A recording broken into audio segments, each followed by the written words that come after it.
What's up? What's going on, everybody? It's your girl, Take Action Low, and welcome to another episode of the Take Action with Low show. OMG, I got a very special guest, and I'm going to be interviewing Mr. Dee Stevens. Say, what's up, Dee? What's up, everybody? He being all laid back, which I love it. But I want you guys to know how I met Dee. Actually, we haven't even met in person. Found him on Facebook. So I start seeing these extremely funny and motivational and educational posts on his Facebook post, and it resonated with me. A lot of what he was sharing is a part of my personality, being funny. Or we're both in real estate, and man, it's just, some days when I will go on, if I'm having a hard day or, deals look crazy or whatever's going on, I can count on D. I can go to his page and count on him sharing something crazy where I just bust out laughing, man. And I just want to thank you for that. I'm serious. And I've already told you this, not publicly, but I just reached out to you, and I rarely do that. But when someone you kind of connect with, or you feeling, online, you reach out to, and I've done that from time to time, and I did that with you. So I just appreciate you for being you, and I want you to talk a little bit about yourself and just share a little bit of your background. And again, welcome. I appreciate you taking the time to be on the show. Well, thanks for having me. I really appreciate it. I mean, it's a blessing. So a little bit about me is I moved to Atlanta because I want to be a chemical engineer. And once I interned, I realized that's not what I wanted to do. It was Right. so boring. I mean, oh my God, I worked at a nuclear power plant. That's another story. And then I got into like, okay, what do I want to do with my life? Mm-hmm. And I met a guy, and he told me about this guy named Carlton Sheets. And I didn't know who Carlton Sheets was because I'm not really good with names. He's like the guy that you see at night telling you about no money down, buy houses. And so we went in together, which means I paid for the course. And Right. I know, right? So Yep. I was supposed to read it together, but I ended up reading it, which I wish he would have read it. I mean, because it was life changing for me, right? Yes. And I read the course, and I was like, if this is possible, it will be life changing. But I still didn't believe. I was like, it's no way possible. Like I would get it, no money down, and somebody would pay me to buy a house. Mm-hmm. So fast forward, a couple of years or so after that, I was at a point where I'm gonna just try this thing with the Carlton Sheiks, and I was looking at properties, came across this property. And the realtor I was using at that time was like, don't get this house. I was like, why not? She's like, it's not moving ready. I said, I know, but it's like the perfect Carlton Sheet thing. They could just let us just do this no money down thing. She was like, nobody's going to give it to you no money down. I said, look, are you on my side or their side? Right. I'm on your side, right? So, okay. All right. So pitch this idea to them, submit the offer. Long story short, end up getting the house. I ended up borrowing like some money. Excuse me. Oh, okay, you good. Borrow some money to put in my account to get the property. And then from there, end up getting the property. They end up paying like $7,000 at closing. And I didn't have to pay any of the closing fees. I mean, it was just crazy the way it worked out. So they ended up paying me to get the house. And then of course I was working with a contractor that a friend of a friend knew, and he gave me a great discount on getting the property ready. And after that, I was hooked. I was like, oh my God, you really can buy a house and they pay you to buy the house. Yeah. So that was my journey at the beginning. And then from there, I end up transitioning into home inspecting and contracting work. And then I got back into investing about 2-3 years ago. I was like, look, I'm going to just do it full time. And I just never looked back after that. It's been beautiful. That is awesome. And it's so, and we're going to get to the BRRR method, but it's just so interesting to hear others' journey of how they got started. And what's funny is, I've said this in numerous podcasts. That's initially how I got the real estate investing bug was up late one night, not wanting to go to Countrywide no more because I got tired of that. I was tired of that 9 to 5 and almost quit after seeing an infomercial of Carlton Oh yeah. Sheets. So that was the spark. So that's definitely a a connection for me as well. It's so funny, and I'm sure Carlton knows he's impacted millions, of entrepreneurs, real estate investors. But that is so awesome, and I want you to share and talk about the BRRR method. Break that down and share with everybody how this method can help you not only gain assets, but also create cash flow. And just, there's other, great things with this method. So share a little bit about that. Okay, yeah. So with the BRR method, what that stands for is buy, rehab, rent, refinance, and repeat. So what we've been able to do with that one is get distressed properties, fix them up, rent them out, and pull our cash back out, and sometimes pull out more cash than we have to put into the property, and then have the renter actually pay off the mortgage. So for us, we was like, what? This is possible? Yeah, yeah. So it is Yep. possible, right? And we like to do creative financing on the front end of things also to help reduce acquisition costs. So we do something called lease options. So with the lease option, it allows us to lease it from the homeowner, actually add the value to it, and then go directly over to a loan.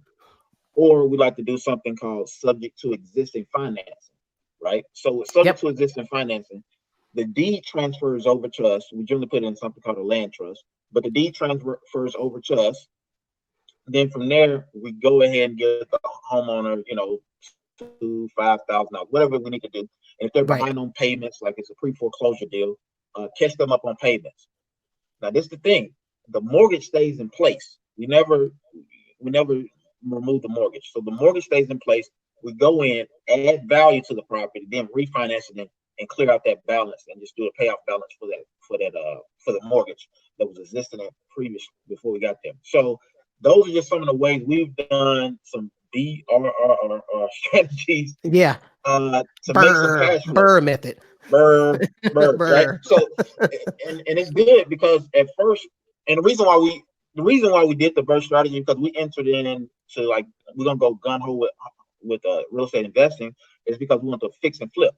Well, the problem with fix and flip is the gap between when you start and when you end sometimes, right? So you need some in Yes. between money, Yep. right? And what the BRRRR strategy allows us to do is have the in between money from rental income, all right, which is a beautiful thing, right? Another thing that it allows us to is accumulate wealth, right? Yes. Now, when Right. we're flipping property, yeah, exactly. When we're flipping properties, we press the reset button every time we flip a property. That means we have the money, but we have no properties. So we have to continuously start a new deal over and over again. Whereas with the BRRRR strategy, it allows us to pull out capital, keep the property, and Yep. continue to make money off the property as time goes on. So that's the beauty of the BRRRR strategy. Oh, it's And it is a powerful. long-term strategy, but it's a Yes. beautiful strategy. Absolutely, and it's powerful. And in talking about subject twos, subject two was that was the first deal I closed when I first started when I got into real estate, and when I closed it, it was a property here in the DFW area, and the investor who I sold it to or signed it to was out of state. And I Mm. remember getting that, I think it was 2,500, $2,500 assignment fee. And I was here at the house on my laptop working in my PJs, and I checked my PayPal account and the money was there. At Woo, that point, I was hooked. woo. That was hooked. You see what I'm saying? So, So, but even with me, and you're exactly right, with this strategy, you have to have different strategies. Being in this business 13 years now, you have to be able to understand the different type of options that you have, the creative ways ooh, of ooh, being able to do this business and make money, whether you're wholesaling, which is it's really a job, or it's a whether you're job. doing you're using the BRRRR method, which you're actually doing a couple of things, but you're gaining assets, you're building wealth, right? Yeah, and you can just do other things. So I think that's powerful. Let me ask you this question. What type of marketing are you all doing, and who are you targeting? Because I get this question all the time, and I'm sure you do too. That's probably one of the top questions. What kind of marketing are you doing to get these kind of leads? So Okay, yeah. So for us, we have a direct to seller value add business model. Now, after we add the value, we will flip it, we will Airbnb it, we'll BRRRR it, whatever we do with the property. mhm. Okay. Yes. Excuse me. No, you're good. And so with that, what that allows us to do is to really navigate. So how are we getting the leads is by pulling lists, right? That's one Hmm. thing. You can pull lists from multiple sites. You can go down to the county courthouse for probate, divorce, people that's filing for eviction, things like that, right? Or you can pay a Yes. service, like List Source or something like that to pull a list. Now, keep in mind that when you do pull a list online, everybody named Mama probably put the list. So, Everybody. so you got to really up the ante on your negotiating skills, your ability to influence, your likability rating has to Yep. increase. There are certain things you're going to need to do to be able to stand out amongst the crowd. Another And one that I follow up. like, And follow up. oh yeah, follow up is key. I mean, because Yeah. most of the time they're gonna tell you no, or they're not gonna answer your phone, or they may tell you yes, or they even may sign the contract or accept the offer, then they fall off the radar, Right. right? So Yep. follow up is the name of the game, right? Absolutely. Another one that I like is driving for dollars. Okay. Now, Yep. can you find the people that you pick up on driving for dollars from a type of list? Yes. The thing with driving for dollars is that you already know the property is distressed, right? And many times with the driving for dollars, you can automatically find out whether it's what I like to target is absentee owner, Hmm. especially if it's an individual who's an absentee owner. And what that means for some people that's not aware is that somebody owns the house, but they don't live in the house, Right. right? Owning mean their name is on the deed. Now, a lot of people who are absentee owners have multiple mortgages. Yep. Right?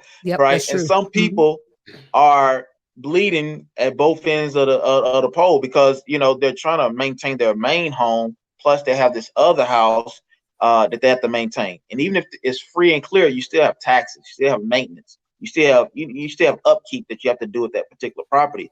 And Right. some people get tired of being tired. I mean, just honestly. So, and if you just reach them at the right time, and this is why follow up is so key, reach them at the right time, you are able to insert yourself into where their problem is and say, hey, I can solve that problem for you.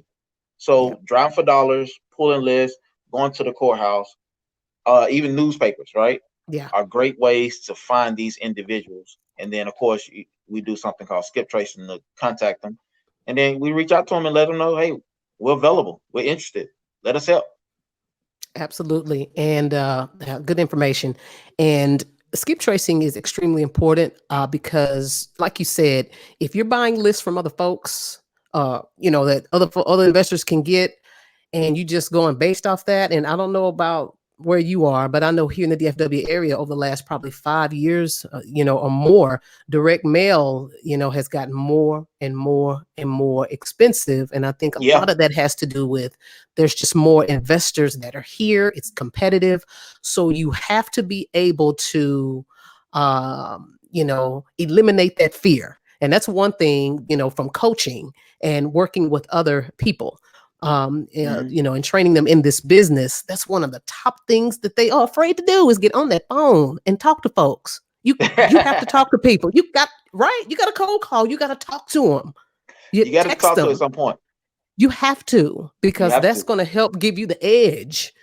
Also over the other investors that's trying to get that deal, especially if you're in a competitive market, right? Oh yeah. Oh yeah. Oh yeah. Oh yeah. Oh yeah.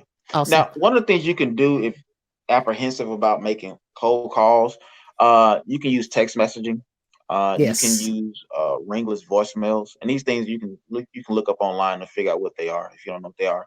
Uh, you can really utilize these in your system, and what that does is that it creates something what we like to call warm leads. Somebody Yes. who may be interested. It could be a hot lead or not, but we know it's at least warm, right? Mm-hmm. So if they Right. call you back and say, "Hey, I may be interested in selling. What's your offer?" Right? at that point in time, you need to have a script ready, right? Yep. This is a phone script that you're going to have, when you're speaking to someone, as far as how are you going to address any concerns, any questions, and how can you move forward with this lead and possibly turn this warm lead into a hot lead, somebody who is looking to do something within the next 90 days. And, where you both can help them, you can help the end buyer and put a little money in your pocket. Absolutely. Let me ask you a question. I remember you saying last week when we were talking a little bit and scheduling to do this interview that you guys had like 6 or 7 appointments and it was just y'all were busy. And I'm Yeah. thinking text message marketing. And I asked you and you said yes, because we've started incorporating that too. And we've just seen a huge increase in response, especially from sellers. But let me ask you this. When you get people that respond to you and they're ready to do something, do you send a contract to those that may not necessarily be motivated, but maybe just want to know what you can offer? Or do you just kind of put them on the follow-up if they're not necessarily motivated?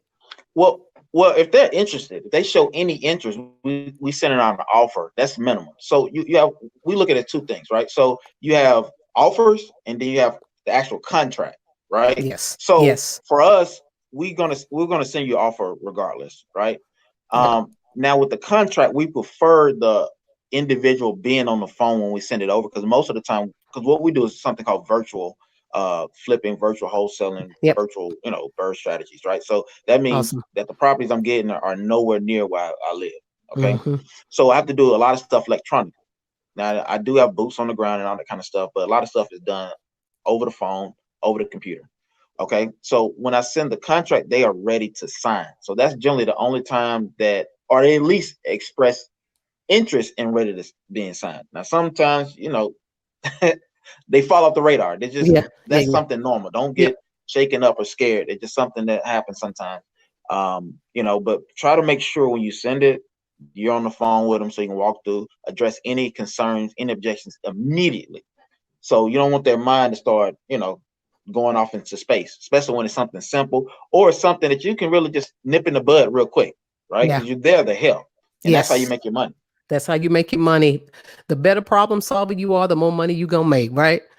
Oh yeah, oh yeah, oh yeah, oh yeah, oh yeah. And Awesome. and the thing is, it goes. You have to be the problem solver. You have to be that, right? And being a Yes. problem solver is just another way to say I'm really good at sales, right? Because if you can Yes. solve a problem, it's gonna sell itself for somebody who's motivated and truly interested in selling, right? Yep. Now you have another key component, which is marketing, right? Which Yes. means you got to be getting these leads in, right? Yep. You got to keep your pipeline filled, right? Yep. So you Absolutely. most definitely have to continue to market. However you decide to market, however you pull your leads, how are you going to contact those leads, and then obviously your follow-up strategy. All that is part of marketing, because you have to continuously do that on a daily basis, regardless of what you have going on. Even if you Uh, got closings for that day, yes. you need to be marketing. You need to spend time on marketing who you are and what you can do for other people. That's It's a gold must. right there. It's a must. It's a must. And It's a what's so must. funny is it's crazy because, and that brings me to my next question here about you becoming a real estate strategist and coach, meaning you're Yeah. teaching other people. But what's interesting is that is one of the key things, other than follow up, is the consistency in your marketing. Oh yeah. I mean, that's it. Even if you suck at everything else, if Oh you yeah. have if you have leads coming in, you can partner with another investor that you trust, of course, Yeah. but Yeah. may be good on the phones and Oh yeah. follow up, and you Oh just yeah. you just handle the leads. So Oh yeah. as long as those leads are coming in, you will never, hunger for deals or business. Is that right?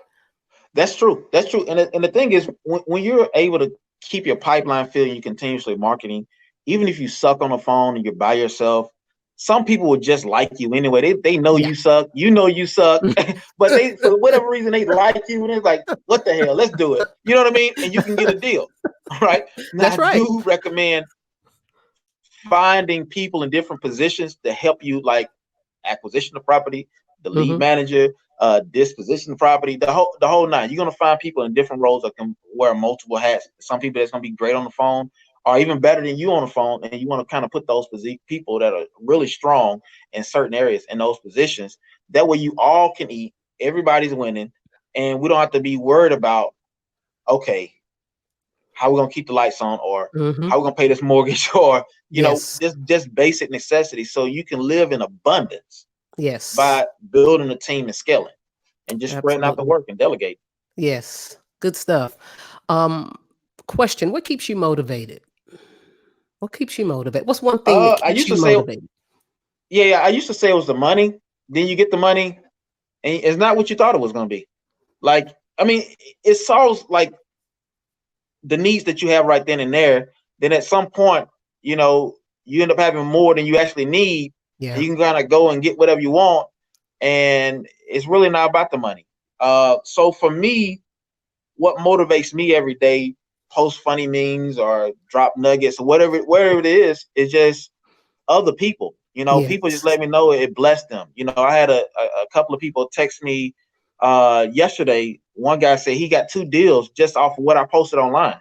Oh man, that's You know, powerful. then I got one of my coaching students. He hit me up right before this call, and he has a property under contract in the virtual market. He's never even been in. Wow. So as I get off this, I'm gonna tell him how to disposition of property and how to, make that work. But just seeing that's what motivates me. It's like, man, oh my God, this is life changing stuff, and Life I can changing see stuff. it changing other people's life. It's like, it reminds me when I was a kid and they wanted us to grow a plant, and they gave us like these little pinto beans, and we put them in a little styrofoam cup, and we would water it and nurture it, and we just watch it grow. And so it just kind of reminds me of that. So for me, that really motivates me, being able to take care of my family, uh, pretty much do what I want when I want, and just have some freedom that extends beyond financial freedom. Absolutely. It's wonderful. Now, let me ask you, how many markets are you in? You working other markets other than your current market that you're in? You doing business in other markets? Yeah. Well, we target pretty much the southeast, and then we're Okay. gonna move into Texas towards like the second and third quarter, because Texas is hot. It is. It's just Oh a yeah, hot market, right? it So is. we focus on like Tennessee, Georgia, South Carolina, North Carolina, Florida, right now, and then we'll bounce into like Alabama, Mississippi, Louisiana if it comes up, but that's not really our focus. Sure. So just mainly the southeast, and where we can have boots on the ground and just kind of go out there. That's So awesome. let's say city hop. We city hop. We attack a Yeah. city a week essentially, and we I just have l- our own strategy as far as how we do it. I love it. That's great. And how many people do you have on your team? We have about two, three, four. Well, about 4 people, but we Okay. also have extended. I like to call them extended family. Sure. It's our boots on the ground and things like Hmm. that. So we have 2 people that focus on driving for dollars in our target market, and that we're targeting now, and then we kind of jump to whichever one we need. Then we have outside of myself, we have 2 other people focused on like cold calling, texting, RVMs, things like that. So our team is really small. I mean, I know some guys, man, they're spending like $7,000 Oh a yeah. week on Yep. overhead. I'm like, Hmm. whoa, just to Right. make a Hmm. $100,000 a month. So it's like, Hmm. whoa, that's killer. You know what I mean? So we just like to Absolutely. implement multiple strategies to kind of get our numbers up and try to keep it lean as possible. So we don't Yep. pay too much on systems and all that kind of stuff. Yep. We really just kind of try to get a lot of stuff organically, help other people out if people having issues, and try to build relationships. So that's Yeah. really how I make my money, just building relationships. That is fantastic. Now I'm so excited for you. And again, I appreciate you taking the time. And last question. So for someone that's listening to this that's new, or maybe that's been struggling and trying to really get in this business and make money and change their life and their family's life, what would you suggest that they do first? I know most people want to focus on the money, but you need to really focus on your mind. You really want to focus on your mind, because when I was younger, I opened my first business. I was still a student at Georgia Tech. I was making more than my professors. So I focused on the money. I never focused on my mind, and I Hmm. blew through my money. I didn't understand money. I didn't have a good relationship with money. None of that. I just knew how to make it, but I never knew how to keep it. Right. Yep. So I would recommend like books like Think and Grow Rich, How to Win Friends and Influence Others.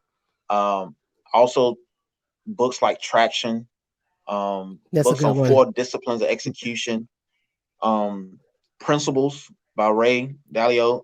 He's a hedge fund manager.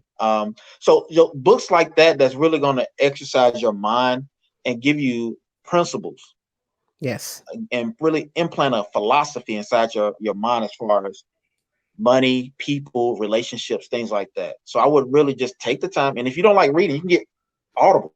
Yep. Amazon Audible. You can get an audiobook, right? And just catch it on your commute. Take 30 minutes out of the day. So I would just spend at least a couple of weeks just really trying to cut through and read deep down into some books. Then from there, you got to really see if what you want to do. I mean, real estate is not for everybody. I mean, people want the real Right. estate money, but it's not for everybody. And you really Right. want to focus on what you love, right? You really want to Yep. wake up and do what you love, right? So try real estate out. There are books on wholesaling. There are groups online. Most definitely, join those groups. There are people to follow that are awesome, and you'll know who the people who don't know what they're talking about and who do know what they're talking about. You can just pretty much see how they answer Right. questions online, and just follow the people. Ask them a couple of questions. Don't inundate them with questions. That get annoying. But just ask them a couple of questions and kind of move on, and just kind of just follow and just pay attention, take notes. I mean, because you really want to immerse yourself in whatever it is you want to do, right? And then if you like it after you immerse yourself, go for it. If you don't, find something else. You don't have to do real estate. You can do anything, right? The main thing Yes. is that you want to do, obviously, you want to get some assets that produce an income. Yes. Housing, apartment buildings, that's just one type of asset. That is not the only asset in the world. Okay. So find out what fits you, find out what you love, and go do it. Go crush it. And Take action. I'm telling you, you'll live a good life. And also give back. Yes. Don't Yes. give into the scarcity mindset that if I tell somebody that, hey, I use cold calling or I use or whatever it is to get my leads or call my leads, that it's going to stop you. Nobody has deep enough pockets to buy everything. Nobody does, right? And even if they Yep. did, you don't have enough room to manage all of that, right? Yep. So there's more than enough for all of us to make money. So help some people out. Go solve some problems. You'll make some money. That's wonderful. Wonderful. I don't have anything after that. So I just Okay. thank you again so much for taking the time to be on. And how can people connect with you if they want to follow you and definitely check Yeah, out those I'm not. hilarious memes on Only thing I Facebook? really do is really. Only thing I really do is Facebook. I mean, Okay. I may have an Instagram or Snapchat. I don't know, but I know Facebook. You can find me there. Dee Stevens, Dee, then Stevens with a V. Find me there. Shoot me a message, and we can go from there. That's awesome. Y'all make sure to follow him. Make sure to replay this. This was Yeah, wonderful. Dee, thank you again, man. I appreciate you. I Now, appreciate you. y'all know what to do. It's time to go do what? It's time to take action. Until the Time to next take action. time, All take right, love. care. Bye bye.